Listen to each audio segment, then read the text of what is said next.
Hey guys, been a while.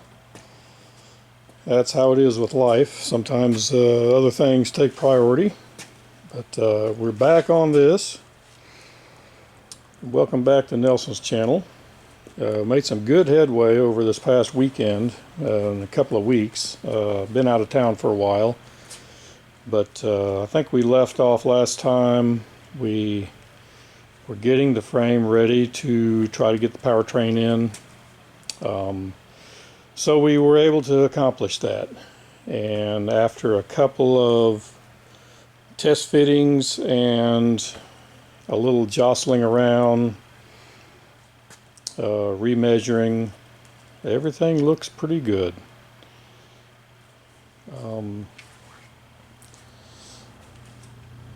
This thing looks good sitting in here. So had a couple of issues. I had to get the front to back spacing right so that the drive shaft would work. We got that. I finally got my transmission all back together, painted, got the torque converter, everything good. We assembled that and then dropped the entire motor transmission combination in together. I wound up having to make another bracket for the transmission mount on the bottom, but it looks like we will be able to retain the stock cross member. So we'll see once we start running exhaust. But yeah, I lucked up on the aluminum drive shaft from the junkyard. Fits just right. And we did get our fuel tank in, the 18-gallon. I had ordered a plastic one, but the steel one came in, so I said, okay, it looks good enough, and we're just going to keep that. I'm not going to fight that battle. So after that, I returned the fuel pump that I had bought and ordered one for this tank. They are different, but I was able to find a complete fuel pump unit for this tank that is supposed to deliver well enough fuel and about 100 psi pressure max. So I know we've got to put our little regulator in this area over here, the Corvette regulator. That's going to limit it to 58 psi going up to the engine. We got our brake lines installed, at least the rubber ones. I've got to order the steel line to go ahead and tie all this together. We did install our parking brake cables. I've got to route those and put some clips in to secure those. Still have not decided on shock absorbers, although I am leaning towards something adjustable, so it's probably going to be the Ranchos. I'll just have to save up a bit for those. I think the transmission turned out real well. That was my first rebuild that I did on a 4L60, and I upgraded it to 4L65E specs with the 5-pinion planetaries, Ray Bestis Z-Pack clutch kit, and a fair amount of Sonax parts inside to beef things up where they need. It should handle about 500 horsepower. I'm not going to be pushing that, so this ought to do quite well for a considerable amount of time. The inexpensive stainless headers, it looks like I'm going to be able to use those. I did have to do a little friendly persuasion right here at this area, so we've got clearance in there now, and I am going to wrap these with the titanium wrap, so that'll look good. And I probably am going to get these 3-bolt flanges off and convert these to a V-band clamp system. Thinking about ordering a couple of sets of those. And then we've got to put all our accessories back on, our water pump. I did test fit the radiator core support here. It looks like we're going to have plenty of room, especially if I get the radiator from Superior Radiator that insets into the core support. That'll give me plenty enough room for electric fans on the inside as well. Again, I went with the Corvette spacing pulleys and accessory kits just to tuck everything back up toward the engine as much as possible. We did do the Dirty Dingo mounts that are for the S10 four-wheel drive Blazer. This year model. This is a 1998. One thing I do like about this setup, I did not have to make any modifications to the frame for a problem with oil pan clearance and everything. You can see that the oil pan has tons of clearance in there. There's nothing in the way. I probably could have run the stock Silverado oil pan, but this is the Hummer H3 kit, and it does not even come close to being a problem with road height clearance.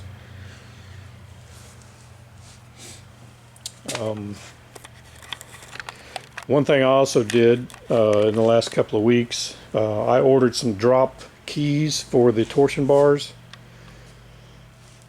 When we put this back together the first time, it was really stiff, and I knew that it wasn't going to drop the 2 inches that I'm looking for like the rear is. So I ordered a set, and they were like $38, free shipping, not bad at all. So got those in, and now I'm supposed to be able to adjust anywhere between a 1 to a 3 inch drop just with torsion bars. So real happy with that. Yeah, everything fit good. One thing I did notice, and it really alarmed me at first, the engine is offset by about a ½ an inch to the passenger side, and apparently that's not uncommon, and it's done so that you have a little more clearance for the steering. And I'll probably still have to do some universals in there and get creative with the steering shaft, simply because of these inexpensive headers. I think the shaft is going to hit this tube, so we'll go up and over that. But it looks pretty good. Real happy with the way things are turning out. I've got to do a little more detailed measuring on the body just to make sure I've got good clearance. But this engine is actually setting about 3/4 of an inch more forward than the stock 4.3, and it's 4L60 transmission with the transfer case and all that. So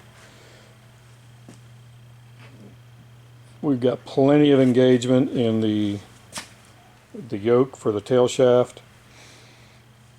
You know, there's basically no weight on the rear right now, and when this squats a little bit, it will push the drive shaft forward a little bit and be about right.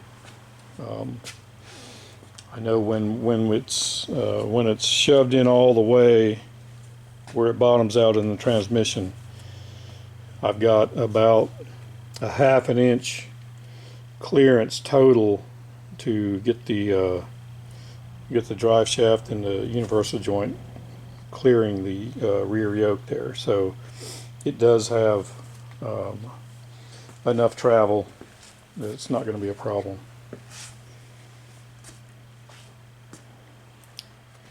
Yeah, we got our torque converter in. Finally wound up going with a 22 to 2400 stall. That's what was recommended by a couple of shops, and ordered that out of California. It came in. It's not a real expensive unit. Yeah, I'm not going to be drag racing this thing hardly any. I'll make a few passes just to see what the time is, but it's not a drag car. But yeah, we got the spacing right, which shout out to Precision Transmission in their videos. They were talking about the correct spacing, and basically bottomed out the torque converter and then pulled it out about 70 or 80 thousandths of an inch and got it spaced right against the flywheel, or the flex plate. I did buy a new flex plate, and just happened to run across a deal that is SFI certified. It's not going to matter, but I just know that it's kind of built to a better standard. So I went ahead with that. It wasn't much. It was under $100. The only thing I had to do on the rubber mounts that came with the kit from Dirty Dingo, there were some steel tabs under here that their mounts interfered with, and it wouldn't allow the engine to set properly and get the bolts through. So I just cut those off, and everything fit like a charm then.